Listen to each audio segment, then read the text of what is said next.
प्रिय विद्यार्थियों, सुप्रभात बेटे।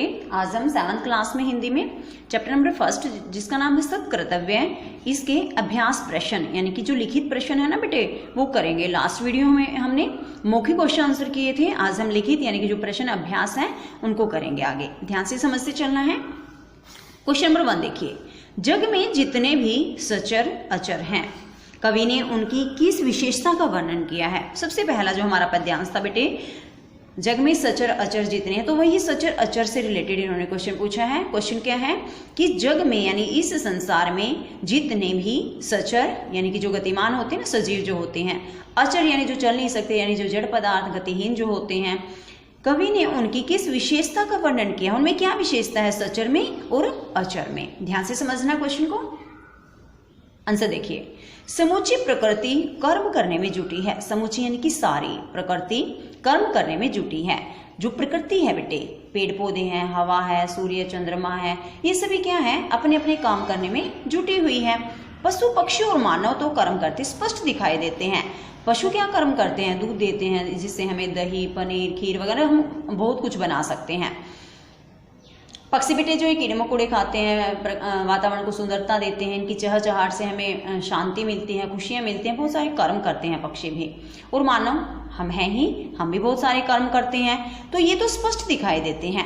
जैसे ये है बेटे, पेड़ पौधे हैं, पेड़ पौधे हमें क्या देते हैं, फल देते हैं, फूल देते और छाया देते हैं। सूर्य क्या देता है हमें, चैप्टर में हमने पढ़ा ना, रोशनी दर्शाता। सूर्य रोशनी देता है और चंद्रमा शीतलता प्रदान करता है। चंद्रमा क्या करता है, शीतलता प्रदान करता है। छोटा सा तिनका भी कर्म करते हुए अपने शरीर का त्याग कर देता है। छोटा सा तिनका, तिनका यानी जो घास होती है बेटे, ये भी अपना कर्म करता है और उसी कर्म को करते हुए ये अपने शरीर का त्याग कर देता है। घास सूख जाते हैं ना कई बार, तो इससे क्या है कि अपने शरीर का त्याग कर देता है। इस प्रकार सचर जो घूम फिर सकते हैं, जिनमें जान होती है, पशु पक्षी मानव, और अचर, ये सारे अचर में आएंगे, स्थिर है ना ये, तो ये सब अपने अपने कर्म में लगे हुए हैं। ध्यान से समझिए बेटे। अगर आप ध्यान से समझोगे ना तो 50 to 80% आपको वीडियो से ही लर्न हो जाएगा क्वेश्चन आंसर कंप्लीट रूप से।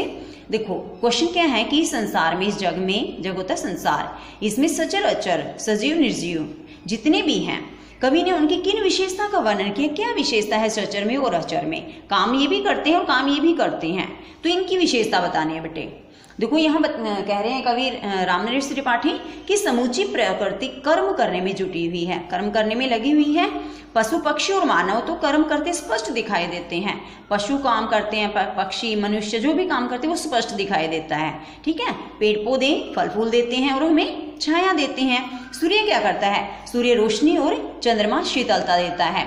छोटा सा तिनका भी कर्म करते हुए अपने शरीर का त्याग कर देता है। जो छोटा सा तिनका होता है वह भी कर्म करता है और उसी कर्म को करते हुए अपने शरीर का त्याग कर देता है। इस प्रकार सचर अचर सब कर्म में लगे हुए हैं। तो ये क्या विशेषता है इनकी कि जो सचर है वो भी और जो अचर है वो भी अपने अपने कर्म में लगे हुए हैं। मे भी आपको ये आंसर अच्छे से समझ आ गया होगा बेटे। सेकंड देखिए, तुच्छ पत्र भी अपने कर्म में किस प्रकार तत्पर है। छोटा सा पत्ता चैप्टर में आया है ना कि छोटा सा पत्ता भी कितनी लगनशीलता के साथ अपना काम करता है। तो वह लगन क्या है, क्या तत्परता है उसकी। पेड़ पौधे जीवन भर तपती धरती को छाया प्रदान करते हैं।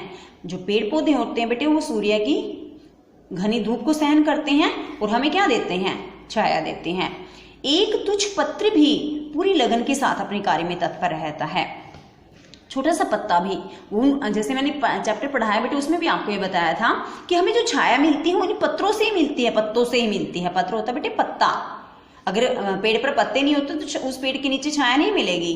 तो एक छोटा सा पत्ता भी पूरी लगन के साथ अपने काम में लगा रहता है। क्यों, ताकि हमें फल फूल मिल सके, छाया मिल सके।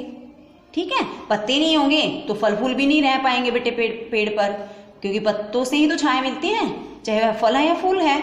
हमें भी छाया उनसे मिलती है, जो फल फूल लगते हैं पेड़ पर उनसे छाया भी पत्तों से ही मिलती है। पत्ते नहीं होंगे तो न तो पेड़ पर फल फूल लग पाएंगे और नहीं मनुष्य को छाया मिल पाएगी।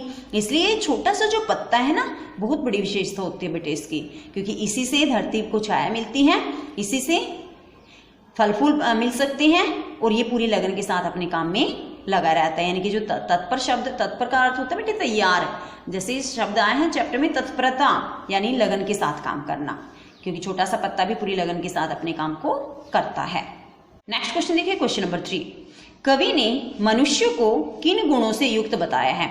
मनुष्य के पास कौन कौन से गुण हैं कवि के अनुसार?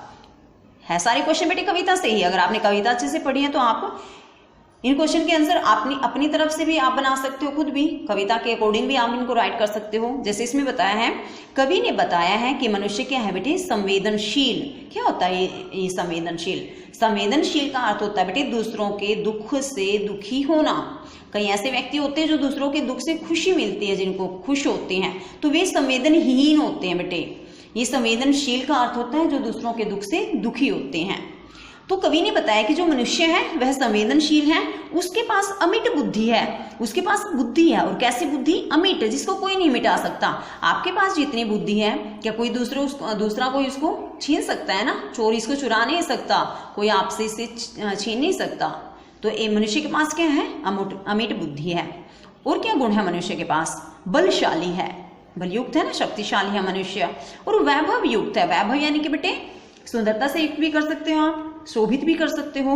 वैभव युक्त मनुष्य का जन्म हुआ है। तो यहाँ याद रखना है, ये चार बातें याद रखनी है। देखो इसमें मनुष्य क्या है? संवेदनशील। मनुष्य के गुण पूछे है ना, फर्स्ट क्या है? मनुष्य संवेदनशील है। दूसरा उसके पास अमिट बुद्धि है। तीसरा वह बलशाली है। और फोर्थ क्या है? वह वैभव युक्त है। चार बातें आपको इस क्वेश्चन के आंसर में याद रखनी है। मे बी आपको ये क्वेश्चन समझ आ गया होगा बेटे। नेक्स्ट देखिए, क्वेश्चन नंबर 4। स्वार्थ साधना में कौन लगा हुआ है? यह उचित क्यों नहीं है? स्वार्थ साधना में यानी कि स्वार्थ को पूरा करने में कौन लगा हुआ है? पहला क्वेश्चन। और यह उचित क्यों नहीं है, मतलब स्वार्थ को पूरा करने में जो लगा हुआ है उसके लिए सही क्यों नहीं है बेटे, ठीक क्यों नहीं है? ध्यान से समझना। स्वार्थ साधना में मनुष्य लगा हुआ है। कौन लगा हुआ है? मनुष्य। इस क्वेश्चन का आंसर है बेटे मनुष्य।